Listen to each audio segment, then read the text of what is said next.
nearing a trade deal with China? The market seems to think so. That's why it's been up the past couple of weeks. President Xi's top trade aide is set to visit the U.S. in the weeks ahead. Fox Business has now been told by officials that the shutdown won't affect negotiations.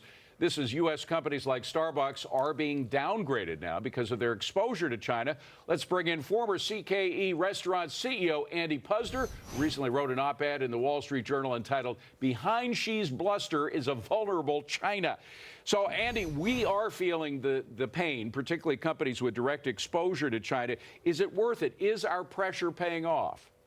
Well, for some companies, there is pain. If you've got a lot of business in China, if you manufacture products in China, you're selling to that market, you're going to suffer some.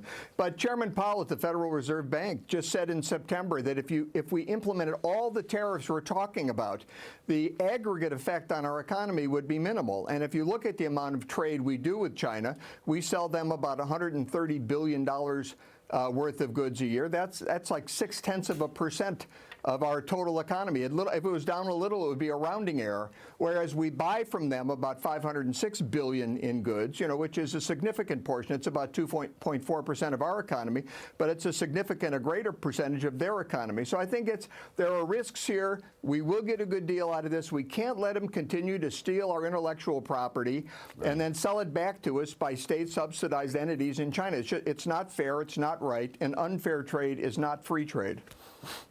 Hey, Andy, John Layfield here. Thank you very much for coming on the show. We appreciate it. I love the op-ed that you wrote. I have a question, though, about Chairman Powell. Well, thank you. And I'm sure about Chairman Powell. We have our global supply chains that have been disrupted. We have a $12 billion bailout to our farmers. So we are feeling some pain more, I think, than Chairman Powell is saying. Maybe he's talking about the overall economy in aggregate, but there is some problems there that cannot be quantified as easy as in global supply chains. It seems to me, though, that the Chinese, with reading what they are looking at, they see the government shutdown. They see the House go to the Dems in the midterms. They believe, my opinion from what I've read, that they have a winning hand here, that America is falling apart and they don't want to give in. That leads itself to not having an off-ramp to this. What do you think about that from the Chinese point of view? Well, I think normally the Chinese perspective is very long-term. That's the way they look at things, and they don't have the kind of, they don't have an election every 2 years for the House of Representatives or every 4 years for the president. So they have kind of a longer-term perspective than we do. However, they are suffering economically right now. They've got literally hundreds of thousands, if not millions, of people moving from the countrysides into the cities every day or every year looking for jobs, and you've got a $10,000 per capita GPA in China. That's after 15 years of some years double-digit GDP growth, huge GDP growth. They're still only at $10,000 here in the United States. We're at $62,000. They need that dynamic economic growth to keep things under control in their country economically. Those people are expecting economic benefits, and they're not getting them. Andy, this is Adam Lashinsky with Fortune Magazine. I'm gonna take issue with one thing that you said. You said we're going to get a good deal. See, I think we're going to get a deal. I think it is inconceivable that we'll get a good deal by March, because these problems are too big or too intractable to work out ways that the Chinese will actually honor something so significant as not stealing intellectual property anymore. So I think they want a deal. President Trump absolutely wants a deal. We'll get that. We'll go on our merry way, but it will not be what everyone's after, because they play long ball so much. They are going to rope-a-dope this one. You might be right about that, but I'll tell you, if there's one president we've had in my lifetime who is willing to put himself on the line, willing to take the risks, has the courage to face down somebody at the other side of the negotiating table, it's President Trump. I think we'll definitely get a better deal. I hope we get a good deal. I'm sorry to interrupt you, but where has he done that as president? He faced down the dictator of North Korea and didn't get anything. He faced down the Canadians and the Mexicans and got a tweak to NAFTA. So where's the evidence for this so far? Well, let me take North Korea. There hasn't been a missile go out of North Korea since the president and Kim Jong-un started having talks. So you can't say, this is people in journalism and people that in the media seem to think that business deals happen overnight. They don't. This is a process of negotiation. He's negotiating with Kim Jong-un. He's negotiating with Xi Jinping. It's not going to happen overnight. Hopefully it can happen within 4 years so that the people in this country can see the results by the next election. election, but it's not going to happen rapidly.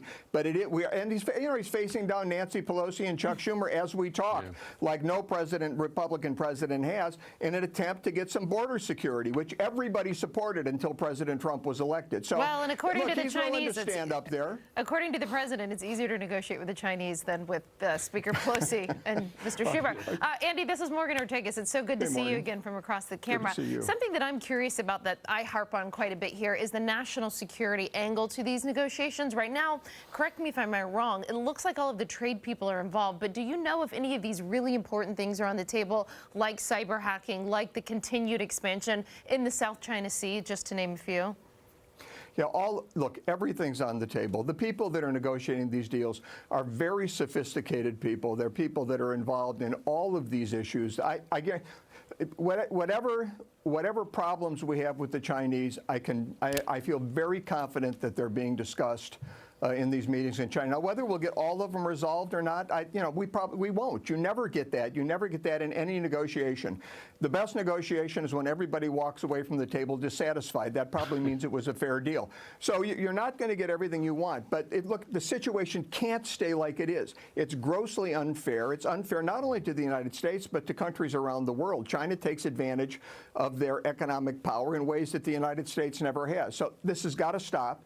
And I think we're on a path to get past China's worst offenses. Andy, as somebody who's led a company, been responsible for employees, been responsible for revenue, how would you advise, let's say, Starbucks or Yum Brands or some of the consumer brands, Nike is another one, that really are affected? And I mean, you said it, the IP is anywhere between 200 and 600 billion stolen per year, depending on how you count it. But that's sort of the 600 billion is an all-in.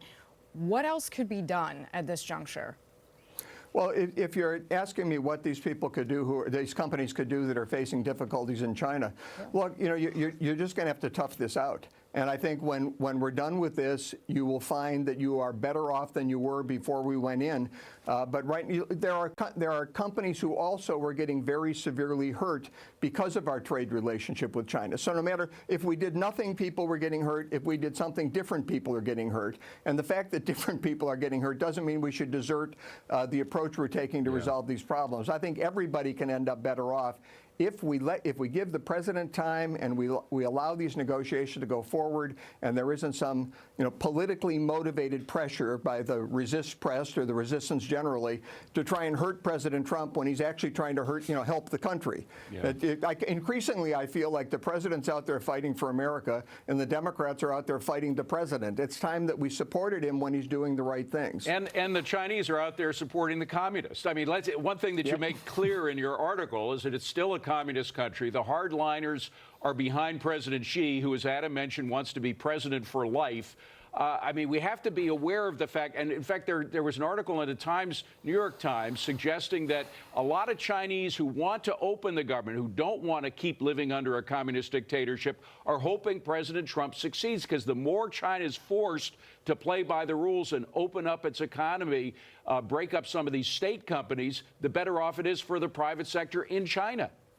Yeah, these state companies are really a problem in China. They're why the Politburo. Everybody on the Politburo is a billionaire. The reason they're a billionaire are these state-run companies, from which they get the benefits. And you've got literally 1 billion people in that country that get no benefit from any of these state-run companies. So there's terrible oppression in China. They call it red capitalism. Their attempt to open up markets. They ought to call it blue socialism, because they are still a socialist country. They're still a totalitarian country, and I think their economy is suffering right now because they haven't followed their free market inclinations of 20 years ago. They've gone back to a totalitarian state. Andy Puzder, great to have you on, Andy. Thank you very much for being with us. Appreciate it. Great to be here. Thank you. Well.